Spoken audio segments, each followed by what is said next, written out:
ভারত পাকিস্তানের সংঘর্ষ যখন চতুর্থ দিন পার করছিল তার মধ্যেই যুক্তরাষ্ট্রের প্রেসিডেন্ট ডোনাল্ড ট্রাম্প জানান এই দুই দেশ যুদ্ধবিরতিতে রাজি হয়েছে। নিজের সোশ্যাল মিডিয়া প্ল্যাটফর্ম ট্রুথ সোশ্যালে এক পোস্টে তিনি এটি জানানোর পরই ভারত ও পাকিস্তান দুই দেশের পক্ষ থেকেও বিষয়টি নিশ্চিত করা হয়।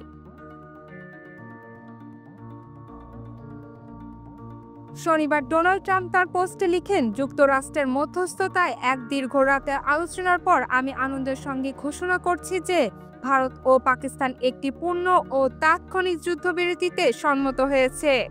এই ঘোষণার পরই ভারতের স্থানীয় সময় শনিবার বিকাল ৫টা থেকে যুদ্ধবিরতি কার্যকর হয়েছে বলে জানিয়েছে দুটি দেশ। ভারতের পররাষ্ট্র সচিব বিক্রম মিশ্রি সন্ধ্যায় বিকালে এক ব্রিফিংয়ে জানান, শনিবার বিকেল ৫টা থেকে স্থল, বিমান ও নৌবাহিনী পাকিস্তানের সব ধরনের গুলি চালানো বন্ধ রেখেছে।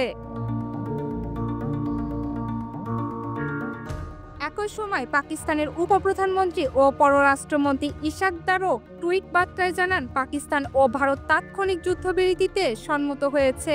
এই যুদ্ধবিরতি আলোচনায় যুক্তরাষ্ট্রের গুরুত্বপূর্ণ ভূমিকা ছিল বলে জানিয়েছে পাকিস্তানের পররাষ্ট্রমন্ত্রী ইসহাক দার। পাকিস্তানের একটি টেলিভিশনে দেওয়া সাক্ষাৎকারে তিনি এ দাবি করেন।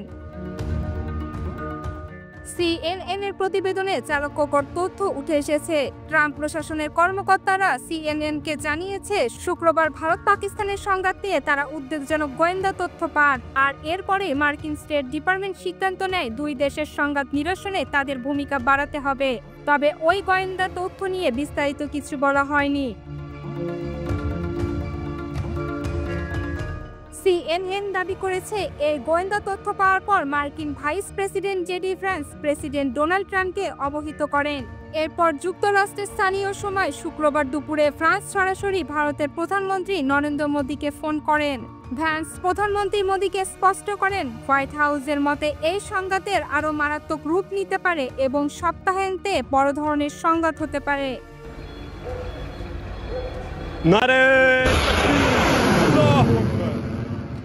CNN এর প্রতিবেদনে আরও বলা হয়েছে, মোদির সঙ্গে আলাপের পরই মার্কিন রুবিও সহ মার্কিন পররাষ্ট্র দপ্তরের কর্মকর্তারা ভারত পাকিস্তানের সংশ্লিষ্ট কর্মকর্তাদের সঙ্গে রাতভর যোগাযোগ চালিয়ে যান। ট্রাম্প প্রশাসনের কর্মকর্তারা বলেন, মোদির সঙ্গে ফ্রান্সের ফোন আলাপ ছিল যুদ্ধবিরতির এই প্রক্রিয়ার একটি নতুন মোড়।